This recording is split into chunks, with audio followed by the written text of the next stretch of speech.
You're a podcast listener, and this is a podcast ad. Reach great listeners like yourself with podcast advertising from Lips and Ads. Choose from hundreds of top podcasts offering host endorsements, or run a reproduced ad like this one across thousands of shows to reach your target audience with Lips and Ads. Go to lipsandads.com now. That's LIBSYN ads.com. Today on an all-new Dr. Phil. Pete embezzled money for 3 years. He's going to prison and you're drunk all the time. A family in crisis. You said, I do not leave the bar intoxicated. Why are you lying to me? A mother in denial. I've watched Dad give you money. You've asked me for money. It's not true. Are you telling me that this young man is lying when he says that you're asking him for money to go to the bar? You asked even our friends for money. Who did I ask of your friends for money? Does it matter? Does it really matter? Will their older kids Everyone asks me to fix everything and I can't do it. be forced to raise their family? I checked out. That is not an option. I don't know how to deal with it. I know how to deal with it. You get over it. You need to deal with your responsibilities. Let's do it. Have a good show, everybody. Here we go. This is a safe place to talk about hard things. Stand by, Dr. Phil. I'll try to be an emotional compass and point you in the right direction. In 5, 4. I am not giving up on you. Go, Dr. Phil.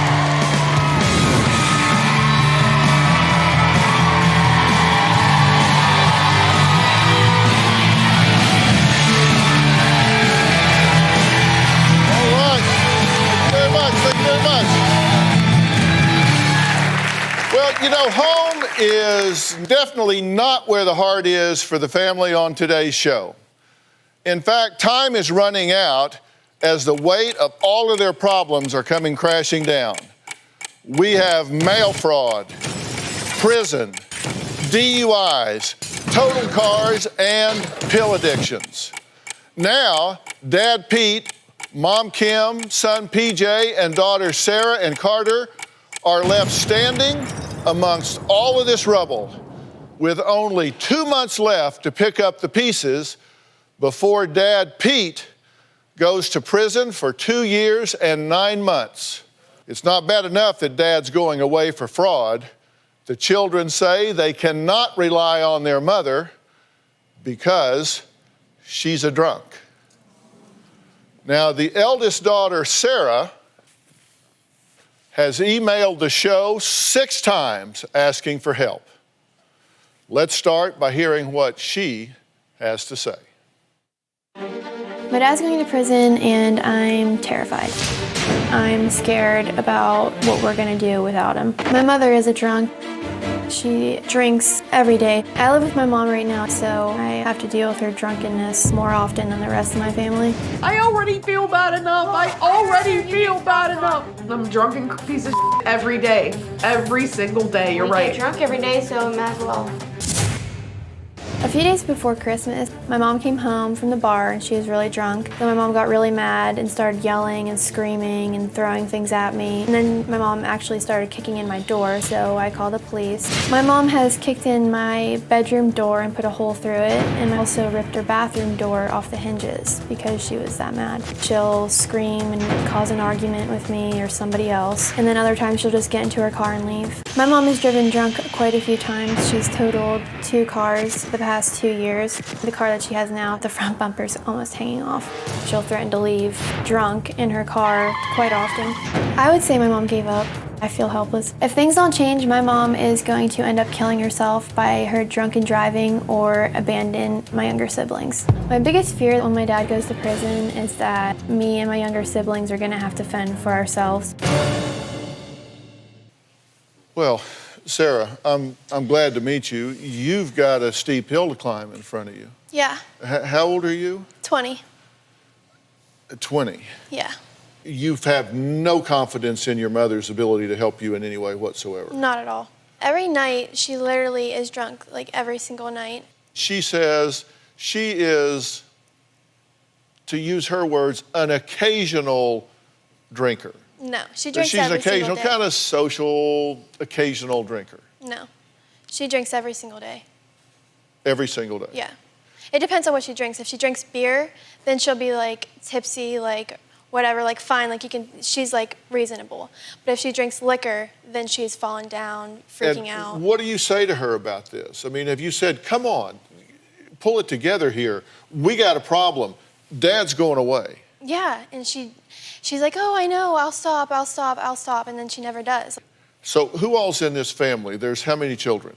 4. So the 4 of you, and you say a drunk mother and a dad going off to prison. Yeah. Other than that, things are going pretty well for you. I guess. Is she doing other drugs? She does pain pills, yeah. Anything else? She smokes weed sometimes. She smokes weed. So you've seen her? Yeah. Has she done it with you? She's tried to, yeah. Well, Sarah's mother, Kim, vehemently denies abusing alcohol and says her drinking is only a symptom of her husband's impending prison stint for mail fraud. Now, Sarah has written me not once, not twice, not 3, not 4, not 5, but 6 times asking for help. I've gotten not one paragraph from her mother who says she doesn't have a problem. Take a look. It started with my marriage ending and my family falling apart. Then I wrecked 2 trucks. Then Pete got caught with the embezzlement. Pete has contributed to our kids treating me like an outcast, lying about me to them. Pete has told my kids I drink too much. They've accused me of doing pain medication, which I do not do. He told the kids that I blackmailed him to keep on stealing money so that I could do pills, which was a lie. Pete embezzled money for 3 years, of which I was with him for 1. I did not see any of the money that he embezzled for the last 2 years that he did that. He's helped alienate me from my kids. They have said that they hated me. You hate me. You don't want a relationship with me. It doesn't matter. I've been over to the house 1,000 times, stone cold sober, sitting there trying to talk to you. No, because you're drunk. That you is don't not even remember true. half the time you come over. Pete has given me money to stay away. Pete will put $20 on the porch so that I don't come to the house. Pete thinks that I'm responsible for him having affairs, for him embezzling money, and I'm responsible for all the bad choices that I've made. In his eyes, I created this whole entire mess. And I think it's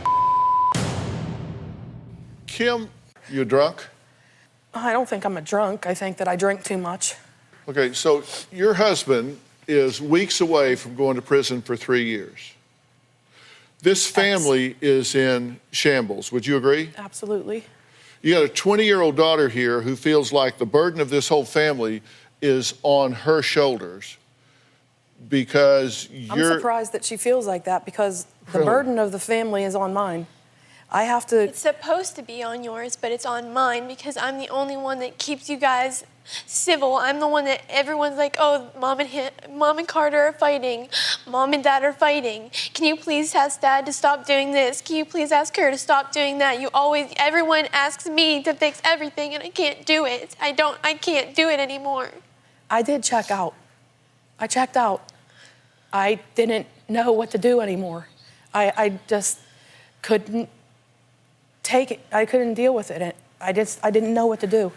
We got a clock ticking here, okay? Checking out and leaving this to your daughter to handle is not an option. I know. Do we get that? Yeah, absolutely. So what is your strategy for being here today? Is your strategy for being here today that you want to come across as best you can? No. You want to backfill and cover? You said, and I quote, I'm an occasional drinker. I do not leave the bar intoxicated. Oh, that's a lie. Why are you lying to me? Your daughter, who you say, it's not her responsibility, it's mine. Oh, that's a lie. She wrote me 6 times asking for help. Not you, her. And so here you are, and you started out by lying. I'm an occasional drinker. I don't leave the bar intoxicated. Yes, I did say that. After I said that, I've told them I drink too much. I drink too often. You were recorded in the airport on your way here, right? Sarah gave us this video she taped of her mother, Kim, right before she boarded her flight to Los Angeles. What time was the flight? 7:45 in the morning. In the morning. We had to be at the airport at 6:30. It was in the morning. Doesn't matter, really. It was stupid. Take a look. 6:41 in the morning, and my mom is at the airport getting a beer. Mom, This is my beautiful daughter that wrote in the Dr. Phil. Yeah, that Bloody Mary was good. I know you're mad at me, but I don't care. I seriously don't. And you could go tell Dr. Phil that I came to the bar in the morning. I don't care. You guys can tell Dr. Phil whatever the you want. You can tell Dr. Phil to himself. it's not funny.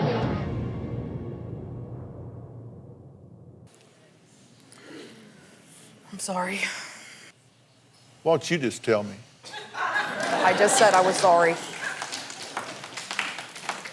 Very mature. Very mature. And fine leadership for your daughter, I might add. Okay, let's take a break. We're going to meet Kim's husband and find out why he blames his wife's alleged addiction for supporting his criminal activity and taking away his freedom when we come back.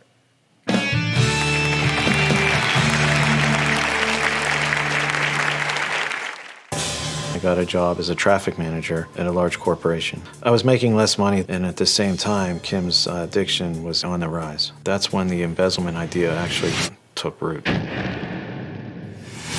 And later, is your brain so fried right now that you don't get what's happening here? I'm sure, and I knew that was going to come. You need to deal with your responsibilities because you are pissing me off. Dr. Phil here. Come February 27th, you're going to be able to pick up a book called We've Got Issues, and you know we do. This is a book that says it's going to teach you how to stand strong for America's soul and sanity. And in this book, I set forth 10 principles for saving this society from going off the deep end. 10 principles for protecting your family. 10 principles for giving you what you need to flourish and have the life that you want for yourself and for your children and for your grandchildren. We've taken some wrong turns. We've been letting the loudest voices dictate some of the thinking that has taken us way off course. Well, I'm speaking up and bringing us back to the center of the road. I hope you'll pick this book up, and I hope you'll read it with a real open mind, because I'm pushing back against a lot of what you've been hearing. Somebody had to do it. Might as well be me. February 27th, We've Got Issues. Across this great country, from coast to coast, you've told me about the crossroads we're facing. That's exactly why I wrote We've Got Issues, How You Can Stand Strong for America's Soul and Sanity. This book isn't just a conversation starter. It's a roadmap for standing strong in the face of adversity, for embracing our core values when they're needed most. We're talking about real strategies for real people dealing with real issues, from navigating the complexities of today's polarized world to fortifying our families. And I set forth in the book 10 principles that I think are critical for a healthy society. This is not about politics. I'm not a politician, don't want to be a politician, don't know enough about politics to talk about it. But I talk about every angle of life as we know it, from family and relationships to the burning issues that are shaping our world today. We've got issues, how you can stand strong for America's soul and sanity. And you'll find it anywhere books are sold. It's about time we start addressing what truly matters. On Oops the Podcast, join me, comedian Giulio Gallerati, as I examine everyday life, the mistakes, the bad decisions, the goals, the jokes, the social engagements, and all things in between. I'm joined every week by producer and personal confidant Ryan Lynch, various other comedians, for witty, candid, and intoxicating conversation. Our listeners love Oops for its sophisticated banter, aka your mom could listen, and many feel like they're in the room with us chopping it up with old pals. You can find every episode of the show on Apple Podcasts, Spotify, or YouTube. My dad has definitely done things that are irresponsible to get us to this point. My dad embezzled the money. My dad's the one that ended the marriage, and he's the one that put us in the situation in having to rely on my mom while he's away, because if it wasn't for him embezzling the money, he wouldn't be going away. I'm angry. I hate that he says that everything in this family that went wrong stems from her. If my dad didn't do what he did, then I don't think any of us would be in the situation that we're in right now. Kim's husband, Pete, says he was struggling to make ends meet and nearly lost their house. That's when Pete says he came up with a plan to bring in hundreds of thousands of dollars. Of course, there was only one problem with the plan. It's landed him with a prison sentence of 3 years. He heads to jail in just a matter of weeks. Kim got addicted to drugs and got progressively worse over the years. She was hooked on the pain medicine to the point where it consumed her. I got a job as a traffic manager at a large corporation. I was making less money, and at the same time, Kim's addiction was on the rise. I knew that she was using the money for pills. We fell behind in our mortgage. I tried to set up a brokering company that was my own company inside the company that I worked at. I realized that I could make a lot more if I just submitted phony invoices, and that's when the embezzlement idea actually took root. The embezzling wasn't about buying possessions and nice things. It was about funding Kim's addiction. Kim got my full paycheck, and I would have to live off the money that I embezzled, plus pay all the bills. I tried to quit, and she would not have it. Kim threatened to blackmail me and tell my boss that I was taking money. She said that that was not an option, that I was going to continue to give her the money that she needed, and if not, she would turn me in. She was trying to frame me as the bad guy. On January 4th, 2013, someone made an anonymous tip to my company that I was embezzling money. I embezzled $356,000 before I was caught. I was sentenced for 33 months in federal prison for mail fraud. My biggest concern while I'm in prison is that Kim is a fit mother and that she is able to drive my kids safely and not wreck and kill them or kill somebody else. Okay, Pete, I'm glad you're here. I said we got a ticking clock here, right? Yes, sir. Unfortunately, you've made some really bad choices. Absolutely. And you're going in. There's nothing that's going to change that, right? Nothing. What the hell were you thinking? It was probably like a last-ditch effort just to save our house, and it just snowballed into what it became. I was not at all, when I first started out in this, I thought that it was going to be just enough to save the house and then quit, and it never stopped. Were you giving her money for pills? I was giving her. He was paying my bills. Yeah, you weren't giving me money. You were paying my bills. You never handed me money. And you said this was not well thought out. You had this brokerage company, so you would send a bill to the company, and then they would then send you money even though you didn't really do anything. Correct. And then you would send them another bill, and then they would send you some more money, and then you would send them another bill, and then they would send you some more money, and then you would send them another bill, and then they would send you some more money. This added up to $360,000 across time. Right. You spent that money on some fairly big ticket items, like $2,000 towards a mortgage, $6,500 on home improvement, a vacation to Jersey, $5,000 to North Carolina, $5,000 on a car for you, $5,000 on a car for Kim, a truck for PJ, $1,200 on a quad. And so we totaled that up. That was $32,200. Mm-hmm. Where did the rest of this money go? Well, like I said, I was paying the bills for both households and also giving Kim money on the side. But that's $340,000. Yeah, over 3 years. Right. Yeah, that's $100,000 a year. Right. Well, if you pay the bills for two households, $100,000 is not a lot. Cable bills, cell phone bills, eating out every day because she was too high to cook. Oh my. It's the truth. Were you spending some of this money on drugs and alcohol? Yeah, some of it. About maybe a couple $100 a month. I didn't drink a lot at that time. Did you blackmail him? Not for pain pills. I didn't even want him to know I was doing that. She probably don't even remember. Not for pain pills. What did you blackmail him for? When he would get mad at me and leave for the night and then come home the next day and act like I was a total biatch And I would say, if you keep on acting like that and keep on treating me like that, maybe I should call your boss. Maybe I should tell on you. You did it on Christmas Eve. I know. PJ had to go drag your hind end back to the house. You're right. You did it, and you know that. And when we got separated, she found out all kind of crap about you. You're right. About your stuff that you did. I cannot About your believe own that addiction. you sit there with a self-righteous tone Oh, and my tell gracious. me that you dragged your children into this relationship meltdown. How did I drag the children into that? Oh my God! How did you said she knows. Did you find stuff out on your own that I had no idea about?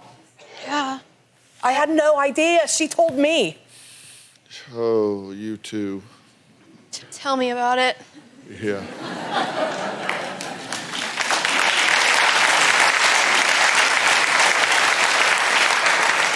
You been drinking today? No. Pills? Nope. I took a drug test for your show. I blew into a thing and I took a test. We're going to meet Kim's 21-year-old son, who says he will have to help lead the family when his father goes to prison, as he cannot depend on his drunk mother to step up to the plate.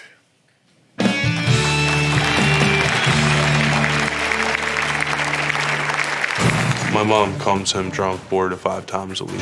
It is a disaster. She is very mean and rude. My mom has become violent when she's drunk. A few weeks ago, my mom came home drunk and she punched me in the face. And later, On New Year's Day, I had to kick in your door thinking I was gonna find you dead. I'm just praying the whole time, Lord, please don't let this happen. I had to take you to the psych ward. He's going to prison and you're drunk all the time.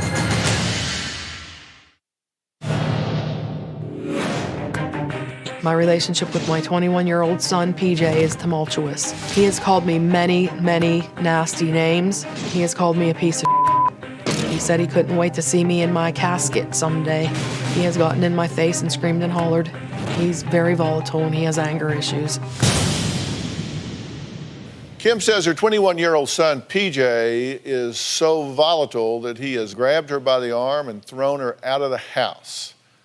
But PJ says it's his mother who is the violent drunk and punched him in the face after he questioned her sobriety.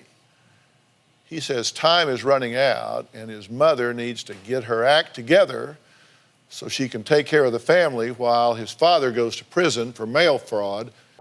My mother has spiraled out of control. When my dad goes to prison, me and my sister Sarah will be the ones in charge because my mother is very irresponsible. My mom is an alcoholic and a drug addict. She is always at the bar, and if she's not at the bar, she's here being drunk. My mom comes home drunk 4 to 5 times a week. It is a disaster. She is very mean and rude. My mother does say hurtful, evil things to me and my siblings. She calls us her bitches or ass. She would call me stupid. My mom has become violent when she's drunk. A few weeks ago, my mom came home drunk and she punched me in the face. I was angry. I have lost my temper. With my mom, I have screamed at her. I have threatened to call the police on my mother, and she is still the same. I am sick and tired of my mom being drunk. What makes me the most angry about my mom's behavior is I am the one that always has to step up and take responsibility for my mom. It's very stressful and chaotic. I have given my mom plenty of chances to get better, and she blows it every single time. I don't want anything to do with my mom if she doesn't change. PJ, I'm glad you're here. Sorry that you need to be. Yeah. But I'm glad you're here because we've got a ticking clock here. There are 2 members of the family that aren't here because I felt it was inappropriate to have them here because they're underage. And they're caught in the crossfire here. They're caught in the middle of this. And you're concerned about them, right? Yes, very concerned about them. What do you think about what your mother has had to say so far? I think that I have watched you. I've watched Dad give you money. You've asked me for money. You've asked Sarah for money to go to the bar and do whatever. Even our friends for money. Yeah, my close friends that come over and hang out with me, she'll ask them for money. Who did I ask of your friends for money? Does it matter? Does it really matter? Yes, because it's not true. Because you think he's lying. Is he lying? I didn't fly all the way to LA to lie on TV about Oh, you. I did. I flew all the way here to lie. But we've already covered that you lied, right?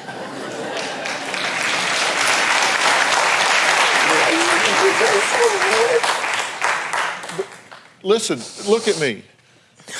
You vacillate between being self-righteous and being a victim. I'm trying to get through to you. Do you really think that you are being straight and forthcoming here? Is your brain so fried right now that you don't get what's happening here? No. No, look at me. Don't waste my time. I know the number for foster care. I've got that number. I can pick that phone up. I'm sure, and I knew that was going to come. Well, listen, you're making that choice, not me. Don't play the victim with me. You need to make a choice to step up and deal with your responsibilities, because you are pissing me off.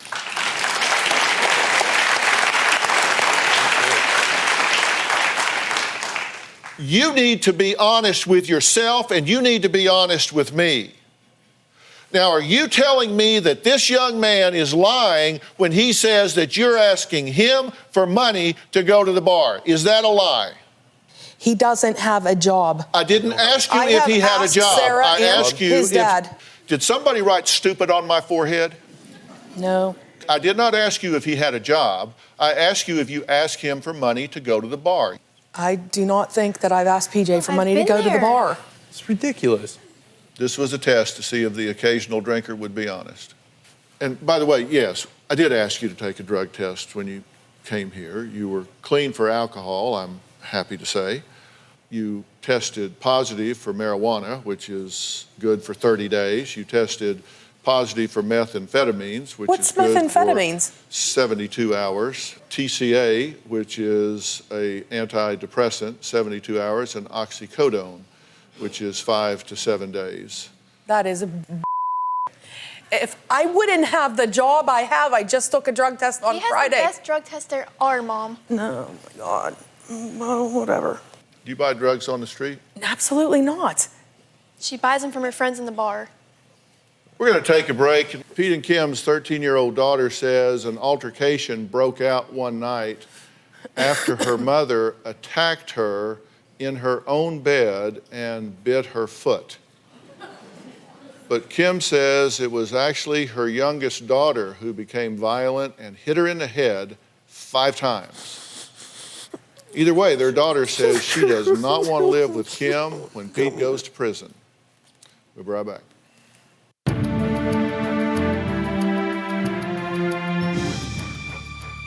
My mom's a complete drunk. She screams at me, "You stupid little bee." I cannot remember the last time my mom said she loved me or even hugged me.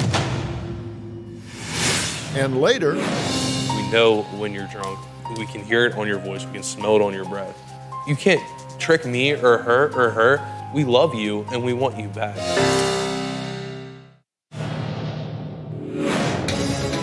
When my dad goes to jail, I'm gonna stay here at his house and pay the bills. It's going to be very rough on me. If my mother continues to act in her alcoholic ways, I will not let her around this house. I do not want to give up my own life to support my own mother. I am afraid my mom's going to end up on the streets because I'm not going to pay for her to be an alcoholic. well, that was PJ talking about how he refuses to enable his mother's addiction to alcohol. Pete and Kim's 13-year-old daughter says she does not like her mother and cannot stand to look at her face because she chooses the bar over her children. As a result, she says she refuses to live with her mother when her father goes to prison for mail fraud in a month. My dad is going to prison, and I'm really upset about it because he's the only parent I have in my life and the only one I can rely on. My mom's a complete drunk. I don't live with my mom anymore because she crashed her car over being drunk.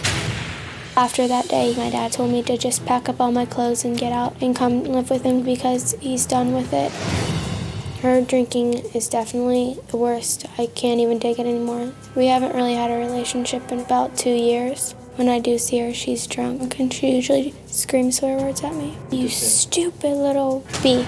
That's how she screams at me. A couple nights ago, she came over and she slept in my bed with me. I woke up and I was like, all right, get out of my bed. And she like full on just attacked me and like got on top of me and called me a little bee and then bit my foot. I'm really sick of seeing her like that. I'd rather not see her at all. It's definitely affecting me the most because I'm the youngest and I need a mom in my life. I cannot remember the last time my mom said she loved me or even hugged me. It's like she totally neglected me and doesn't really care about me at all. You're definitely not gonna take me in when my dad goes, or I'm gonna just call child services on you and I'll just have somebody else take care of me because I'd be in better hands than with you. Okay, I'm sorry that you're in the middle of all of this, and I understand at your age I would not normally have you out here, but you are deeply embroiled in this. We're not using your name, we're not showing your face, but feel free to say anything and everything that you want. I just don't understand why she says that she wants to get better and she wants to have a better relationship with us when every day of her life she drinks. It's everyday thing. She says it's not constant, but it's every day. And I don't understand why you would pick alcohol over us.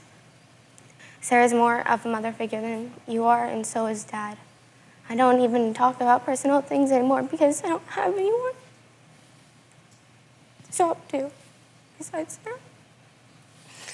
And it's like, she even asked me for money to drink, and I don't know why she's saying that she didn't ask him, because she's asked me and I don't give it to her. I'll say no, I'll be like, nope, I don't have it, but I have money on me, I just don't give it to her because I don't want to see her drunk, because after I give her money, she'll just come back to our house and just sit on the couch and pass out drunk. You say, this was a quote from you, I could be standing there and she starts mumbling, little stupid bee, yes. and Every tells single your day. brother to get She's you told me- away from her. Yeah, you call me it every time I see you. There's probably been like maybe twice you haven't called me it. You always call me one. It's like more of my name than my real name. I have called her bitch. Plenty of times. When I try to go over there and hang out and stuff, she acts like she hates time me. we When I see you, pick her you're up at drunk. school, I picked you up at school the other Yeah, day. and then you almost crashed the car. What did she say to you on your birthday? She called me a bitch, like she always does. It's my 13th birthday, and then a couple months after that, she called me 12 because she was drunk on my birthday, and she didn't really even, I guess she didn't remember that it was my birthday, but she calls me 12. And I'm about to turn 14, and she's still calling me 12. So you don't much care for her? I love her with all my heart. She's hard to deal with. Like it. She's resentful because of what I've done. Yeah, who wouldn't She be, Mom? won't give me a chance at all. Who wouldn't it be? You stepped out of my life for 2 years. Do you think I'm just gonna Peter, be you so happy please, and dandy?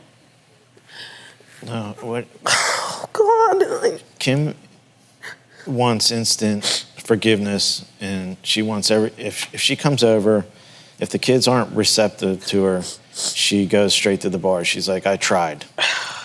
Well, Sarah wrote into the show 6 times asking for my help with her mother, who she says is an alcoholic and pill addict. She even admits the family tried to do an intervention, but it failed. We'll talk about that when we come back. Kim drives drunk all the time. She has crashed 2 vehicles, rolled them over. One was my truck and one was hers. The second drunk driving accident with Kim, she called me up and asked me to come to the scene and take responsibility for it so that she wouldn't get charged with a second DUI. I said no to that. Then she called my daughter and asked her. She also said no. Kim was willing to have my daughter receive a DUI in her place so that she would not face jail time. I'm not a drug addict. I do not use pain pills. I do not get the shakes. I'm bored. I'm sad. I drink because I don't know what else the hell to do. What is the truth? You tell me where you are with regard to alcohol and drugs. I definitely drink too much, and I haven't done drugs for a long time. I have no idea why those are positive. Because I swear to God, I haven't done anything in a long time. But I drink too much and I drink too often. And when you say you drink too much, what does that mean? I drink almost every day. And you drink to the point of what? A lot of the times I drink to the point of intoxication. Not every single time I drink, but they think that I'm intoxicated every time they see me, which isn't really true, but... We don't even know what she's like anymore. No. We know you. We know who you are. We know when you're intoxicated. We know when you're drunk. We can hear it on your voice. We can smell it on your breath. He's going to prison, and you're drunk all the time, and we want you back. Okay. I am tired of constantly, like Christmas Eve, New Year's, I had to kick in your door because you were cutting yourself. On New Year's Day, I had to take her car and drive to your house and kick in your door thinking I was going to find you dead. Do you know what that was like for me on the whole ride over there? I'm just praying the whole time, Lord, please don't let this happen. Please, Lord God, please. I had to take you to the hospital. I had to take you to the psych ward because I do not know what else to do. You're drinking to numb your pain about what's going on in this family. It's just delaying it by another day. Every single day you drink is another day that you just delayed dealing with your pain instead of just sobering up and being sober and dealing with what's going on. I don't know how to deal with it. What do you mean? I'm 21 years old and I know how to deal with it. You get over it. Life happens. Like every single day. There's way more people in a lot worse situations than we are in. You're gonna tell me you don't know how to deal with your problems? You have two young kids, and that's, for me, I don't care. Like, I realize that I'm not a kid anymore. She's not a kid anymore. We don't have to, like, deal with this. They have to deal with this. Every day, they have to realize that they're going to spend the next 3 years without him, and that you aren't emotionally there. You're not emotionally there. You're vacant all the time, and then when you do want to talk about your emotions, you're hammered, and we don't want to talk to you when you're hammered. We don't want to deal with that. We want a genuine person, a real person. We want you back. I miss the mom that raised me. I want the mom that raised me, the one that told me right from wrong. Every day is a new day, a new opportunity. Every sunrise brings hope, and we don't. They need you. We need you.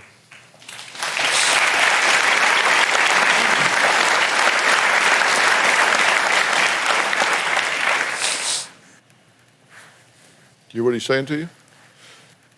PJ and Sarah.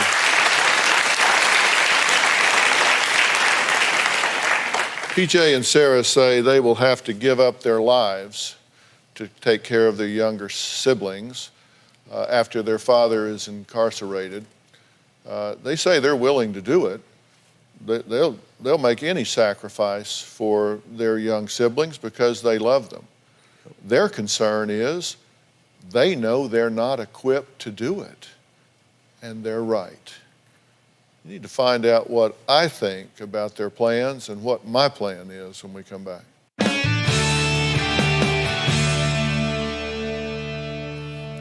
There was a time when you two people installed some very solid core values in the rest of these people in your family. It's reflected in those that sit here. And that has carried the day because you did have a moral compass before it spun out of control. For whatever reason, you started self-medicating, drugs, pills. You're a drunk. You need to get dried out, sobered up, cleaned up. You need to get yourself under control, and the clock is ticking. You need to do it right now. It needs to be your top priority. You need to not have one other thing distracting you from it. You have got to stop your life and get yourself cleaned up before he goes away, or your family is going to disintegrate and it will not come back together. You have an absolute mission. You have no other priority. You have no other alternative. You need to get yourself in a position to lead this family because that is coming at you like a Mack truck. Now, I will make that available to you. I've made arrangements for you to do it. The executive director of Handley Center at Origins, Robert Park, is here with us today. Handley Center at Origins provides a comprehensive continuum of individualized alcohol and drug addiction treatment programs for adults, really baby boomers. These are not kids. Robert, this is an urgent situation because of the timing here. Do you see what I'm saying? Absolutely, yeah. This is dire, and treatment is absolutely necessary in this case, I think, and we can certainly help you and help the whole family. Everyone's suffered long enough here. I am offering you this opportunity. Will you take it? What am I supposed to do about my job and being financially responsible for the kids? Your job is not more important than us. Okay, I'm going to answer, listen, that's a fair question. I'm going to answer that one question. You can go home and take care of that job and total 2 more cars and wreck your entire family. That's choice one. Or you can arrange for a leave of absence given your extraordinary circumstances. I work for a temporary agency. Or you can quit your damn job. Well, no, listen. Here's you're not in too much of a fog to understand this. You can either go home and keep your job and continue down a path of destruction, or you can go clean up your life and give your family a chance and then look for another job. Those, to me, are the 2 choices, but you're going to make them, not me, and you're going to own it, not me. Want to know what's coming up on Dr. Phil? Visit our website and subscribe to our email newsletter. You'll get weekly updates, life strategies, and exclusive video that you won't find anywhere else. Plus, on drphil.com, you can see sneak previews of upcoming shows. Log on today.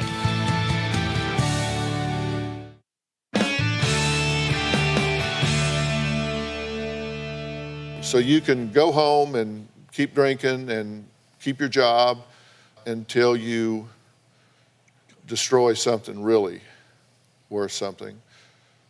Or you can take the help and save what really matters. Now, he made a really stupid choice to save a pile of bricks. So you want to make a really stupid choice and save a job. I don't know. What do you think? Well, I got to take care of the kids. Yeah, you're doing a great job of it now. And how long do they want me to go away for? Does it matter? Yeah. No, okay. It does not matter. There are millions of jobs out there. You just got one. Kim, making a few bucks an hour. If you sober up and you become the person you used to be, there isn't a job out there that you're not going to be able to get. Seriously, you're a smart person. Okay, well, best of luck to you, and I made you the offer. And Please say yes. I didn't say no. I understand. You all heard me make her the concerted offer. So at this point, you know you came here to get her some help, and you got it. And that should give you permission to know where you are. I want to thank all of my guests today. A special thanks to Executive Director of Handley Center at Origins, Robert Park. These programs are designed to provide patients and families with treatment solutions, but they got to be there to get them. And you all may just be turning around and going home by yourselves. And that's the deal. That's the deal. Log on to drphil.com and share your thoughts on our message boards. You can also find me on Facebook and Twitter using hashtag Dr. Phil and hashtag needing to step up. Okay? Okay. Any final comment from you? Thank you for your time. Okay. Anything else? Thank you so much. Anything else? I'll go. Okay.